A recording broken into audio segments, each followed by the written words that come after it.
कहानी की शुरुआत में हम एक ऐसे जेल को देखते हैं जिसका नाम द शॉशैंक रिडेम्पशन है। यह दुनिया की सबसे सिक्योर तरीन जेल है।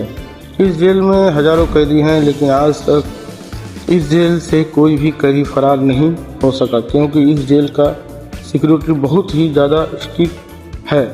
इस जेल में ऐसे कैदी भी हैं जिन्हें अपनी पूरी ज़िंदगी इसी जेल में बिता दी, लेकिन इन्हें इस जेल से भागने का ख्याल तक नहीं आया, क्योंकि इस जेल से भागने की कोशिश करने वाले कैदी की सज़ा सीधे मौत। अब यहाँ से कट होता है और हमें कोर्ट में एंडी नाम के एक आदमी को दिखाया जाता है, जो अमेरिका के एक बहुत बड़े बैंक का बैंकर है। जज उसे उसकी वाइफ और उसके लवर के मर्डर के इल्ज़ाम में उसे उम्र भर की सज़ा सुनाता है, लेकिन एंडी कहता है मैंने यह मर्डर नहीं किया। पर एंडी खुद को बेगुनाह साबित करने के लिए उसके पास कोई प्रूफ नहीं, जिस वजह से कोर्ट ने जज और एंडी की उम्र भर कैद के लिए दुनिया की सबसे सिक्योर जेल दी शॉशैंक रिडेम्पशन भेज देता है। एंडी के साथ और भी सारे कैदी होते हैं, और जब इन कैदियों को जेल के अंदर लाया जाता है, तब जेल के अंदर मौजूद बाकी कैदी आपस में शर्त लगाते हैं कि आज रात इन नए आने वाले कैदियों में से कौन सा कैदी रोएगा, और इसके लिए ये लोग एक बिग सीक्रेट की शर्त लगाते हैं। ये लोग बाहर लाइन में खड़े नए आने वाले कैदियों में से एक कैदी को चुन लेते हैं। तब रेड नाम का एक कैदी एंडी पर दाव लगाता है, क्योंकि वह उसे लगता है कि एंडी बहुत ही मासूम और बहुत ही अमीर घर का है, जिसने कभी तकलीफ नहीं झेली, इसलिए उसे लगता है कि आज रात सबसे पहले रोएगा। इसके बाद सभी कैदियों को लाइन से जेल के अंदर लाया जाता है और हर कैदी को उसके सेल में बंद कर दिया जाता है। कुछ देर बाद रात हो जाती है और तब पुराने कैदी नए आने वाले कैदी पर चिल्लाने लगते हैं, ताकि उनमें से कोई डर जाए और रोने लगे। पर ऐसा ही होता है। इन नए आने वाले कैदियों में से एक कैदी फुट करने लगता है और कहता है मुझे घर जाना है। तब वहाँ गार्ड आता है और उसे रोने की मना करने के लिए जब वो आदमी रोना बंद नहीं करता, तब गार्ड उसे सेल से बाहर निकाल कर इतना पीटते हैं कि बेहोश हो जाता है।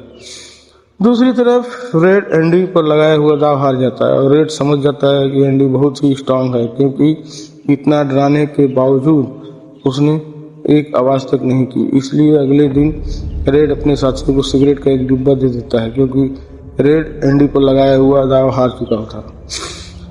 तभी हम एंडी को देखते हैं कि अकेला चुपचाप ब्रेकफास्ट कर रहा था। तब एंडी एक मुलाकात जेल का सबसे पुराने कैदी ब्रूक्स से होती है। ब्रूक्स को यहाँ इस जेल का लगभग 50 साल पूरे होने वाले हैं। एंडी समझदारी से ब्रूक्स से इस जेल में के सभी छोटे बड़े रूल्स और हर एक आदमी के बारे में जानने की कोशिश करता है। तब ब्रूक्स एंडी को लेकर जेल का हर एक सीक्रेट बता देता है, और वो एंडी से कहता है अगर तुम जेल से बाहर से कुछ मंगवाना चाहते हो तो रेड नाम के कैदी के घर जाना। ये सुनते ही एंडी भी इंतजार नहीं करता और सीधा रेड के पास पहुंच जाता है। रेड सिखाता है कि मैंने सुना है कि तुम बाहर से किसी भी चीज़ को अंदर मंगवा सकते हो। तब रेड ने कहा मंगवा सकता हूँ, लेकिन ऐसी चीज़ जो यहाँ से भागने या फिर किसी को मारने के काम ना आती हो। एंडी रेड सिखाता है कि मुझे हैमर यानी हथौड़ा चाहिए। हथौड़ा का नाम सुनते ही रेड कहता है तुम्हें हथौड़ा क्यों चाहिए? क्या तुम हथौड़े से किसी को मारने वाले तो नहीं हो? तब एंडी कहता है नहीं, मैं किसी को मारने वाला नहीं हूँ, मेरा यहाँ कोई दुश्मन नहीं है। यह सुनकर रेड कहता है कि तुम्हारा यहाँ दुश्मन तो नहीं है, लेकिन जल्द ही कुछ लोग तुम्हारे दुश्मन बनने वाले हैं। वो कुछ लोग की तरफ इशारा करके एंडी को वार्न करता है इन लोगों को गांधीनगर तुम पर है, इसलिए इसे बच कर रहना। अगले दिन एंडी के कहने पर रेड उसके लिए हैमर मंगवा देता है, और जब वो हथौड़ा देखता है तो रेड हंसने लगता है क्योंकि हथौड़ा साइज में बहुत ही छोटा था। और रेड मन ही मन सोचता है इस हथौड़े से जेल में सुरंग बनाने से 600 साल लग जाएंगे। इसके बाद रेड ब्रूक्स के जरिए एंडी को सेल तक हथौड़ा पहुंचा दिया। ऐसे ही दिन बीते। एक दिन जब एंडी लॉन्ड्री में काम कर रहा था, तब वो 3 लोग उसकी एंडी पर गंदी नज़र होती है और एंडी को पकड़ लेते हैं। एंडी उनसे अपना छुड़ाने की कोशिश करता, पर तीनों लोग वहाँ अकेले कंट्रोल नहीं कर पा था। इसलिए तीनों पहले ही एंडी को खूब पीटते हैं और फिर एंडी के साथ गलत करते हैं। ये सिलसिला इस तरह चलते रहता है। ये लोग हमेशा एंडी को पकड़ते और उसे मारकर उसका साथ गलत करते रहे। इस तरह से 2 साल बीत जाते हैं। एक अनाउंस होता है कि छत की मरम्मत के लिए कुछ लोग जरूरत है। यहाँ कैदियों का एक टीम छत के काम के लिए तैयार हो जाता है, जिसे रेड और एंडी भी शामिल होते हैं। ये लोग सब अपने काम पर लग जाते हैं और छत पर उनकी देखभाल की जिम्मेदारी एक बहुत ही सख्त सिक्योरिटी गार्ड की होती है, जिसका नाम हेडली है। हेडली बहुत ही स्ट्रिक्ट इंसान है जो जरा सी गलती पर कैदियों को बहुत बुरी तरह पीटता था। जब सभी कैदी छत पर काम कर रहे थे तभी हेडली थोड़ा परेशान होता है और अपने साथियों से कहता है, मेरे भाई की हालत की ही में मौत हुई है। उसके अकाउंट में $30,000 पड़े हैं। अब मेरे भाई का मेरे अलावा इस दुनिया में कोई और नहीं है। इसके लिए उसे पैसे पर मेरा हक बनता है। लेकिन परेशानी की बात यह है कि जब मैं इन $30,000 को अपने अकाउंट से ट्रांसफर करूंगा तब सरकार मुझे टैक्स के रूप में सारे पैसे ले लेगी। हेडली जब अपने साथियों के से बातें कर रहा था तब एंडी भी इनकी सारी बातें सुन लेता है। एंडी जो कि एक बहुत बड़ा बैंकर है, उसे पता है कि इन पैसों के बिना गवर्नमेंट को टैक्स दिए कैसे निकलवाया जा सकता है। उसके बाद एंडी बिना सोचे हेडली के पास जाता है और उसे कहता है, क्या तुम अपनी बीवी पर भरोसा करते हो? यह सुनते ही हेडली को गुस्सा आ जाता है और वह एंडी को पकड़कर छत के किनारे ले जाता है। लेकिन उसके नीचे फेंकने से पहले एंडी उसे बताता है कि अगर तुम अपनी बीवी पर भरोसा कर सकते हो तो तुम्हें धोखा नहीं देगी, तो तुम आसानी से अपने भाई के पैसे अपनी वाइफ के अकाउंट में ट्रांसफर कर सकते हो, वह भी बिना टैक्स दिए, क्योंकि गवर्नमेंट का एक रूल है, कोई भी इंसान अपनी पत्नी को पूरे जीवन में $1,000 तक गिफ्ट दे सकता है और इन पैसों को पूरा कोई टैक्स नहीं लगता। और एंडी ये भी कहता है कि अगर तुम बाहर से किसी लायर को रखोगे तो वह तुमसे बहुत ज़्यादा पैसे चार्ज करेगा, लेकिन मैं ये काम तुम्हारे लिए फ्री कर सकता हूँ। तब हेडली पूछता है, बदले में तुम्हें क्या चाहिए? इस पर एंडी मुस्कुराते हुए कहता है, मुझे कुछ नहीं चाहिए, जब तुम्हारा काम हो जाए तो तुम बस मेरे सारे दोस्तों को बियर पिला देना। और अगले दिन सभी कैदी छत पर बैठकर बियर का मजा ले रहे होते हैं। यानी एंडी ने हेडली का काम कर दिया, लेकिन एंडी बियर नहीं पीता। वह एक कोने में बैठकर सभी को बियर पीते देख खुश होता है।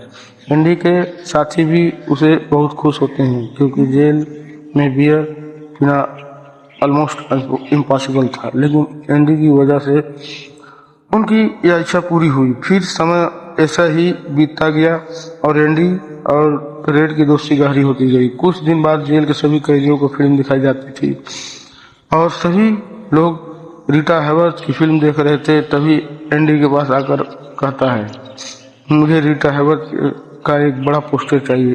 एंडी रेड से इसलिए पोस्टर मांगता क्योंकि पूरे जेल में एक रेड ही था जो बाहर से किसी चीज को मंगवा सकता था। इसके बाद एंडी बाहर निकलता है। जैसे ही वह बाहर आता है वहाँ वहीं 3 लोग खड़े होते हैं जो एंडी के साथ गलत करते थे। वो एंडी से कहते हैं, चलो हमारे साथ, लेकिन एक बार एंडी मना कर देता है। एंडी के मना करने पर लोग उसे पकड़ लेते हैं और उसके साथ जबरदस्ती करने की कोशिश, लेकिन एंडी भी उनका मुकाबला करता है, पर वो बिना वजह से एंडी बहुत ही बुरी तरह पीटते हैं। पर 8 लोग एंडी के साथ कुछ नहीं कर पाते हैं, लेकिन एंडी को ये लोग इतना मारते हैं कि एंडी 1 महीने के लिए अस्पताल में चला जाता है और साथ ही वो आदमी जिसने एंडी को मारा था उसे 1 हफ्ते के लिए कालकोठरी में डाल दिया जाता है। 1 हफ्ते बाद जब वो वापस सेल में आता है तो वहाँ पर वही ऑफिसर होता है जिसका एंडी ने $30,000 का टैक्स बचाया था, और इस ऑफिसर को किसी ने बता दिया था कि एंडी को इस आदमी ने इतना मारा है और वो बेचारे 1 महीने के लिए अस्पताल में चला गया। अब वो ऑफिसर उस आदमी को इतना बुरा मारता है कि वो हमेशा के लिए पैरालाइज हो जाता है। 1 महीने बाद जब अस्पताल में एंडी वापस अपने सेल आता है तब उसके अपने सेल में रीटा हैवर्थ का एक बड़ा पोस्टर मिलता है, तो वह असल में एक वेलकम गिफ्ट होता है रेड की तरफ से। इस तरह ये दोनों गुजरते हैं और एक दिन जेल का वार्डन सिक्योरिटी गार्ड साथ एंडी के सेल में आता है, उसके सेल की तलाशी करवाता है। सेल की चेकिंग लेने के बाद जब वार्डन को कुछ नहीं मिलता तो वार्डन की नज़र सामने लगे पोस्टर पड़ी। वार्डन कहता है कि वैसे तो मैं सेल का पोस्टर अलाउ नहीं करता, पर तुम इसे अपने सेल में लगा सकते हो। दरअसल तलाशी तो एक बहाना होता है। वार्डन को इस ऑफिसर ने बताया था कि किसी तरह से एंडी ने उसका $30,000 का टैक्स बचाया, इसलिए वार्डन अपने फायदे के लिए एंडी से मिलना चाहता है। एंडी के हाथ में बाइबल होती है, जिसे वह ले लेता है और बाइबल को लेकर यहाँ से निकल जाता है, पर कुछ दूर जाने के बाद वापस लौटकर आता है और उसके हाथ में एंडी की बाइबल होती है। वह उसे लौटाते हुए कहता है, मुक्ति इसी में है। अगले दिन वार्डन एंडी को अपने ऑफिस में बुलाता है और कहता है कि तुम्हारे जैसे इंटेलिजेंट आदमी को जेल की सलाखों के पीछे नहीं रहना चाहिए, इसलिए वार्डन एंडी को लाइब्रेरी का असिस्टेंट बना देता है।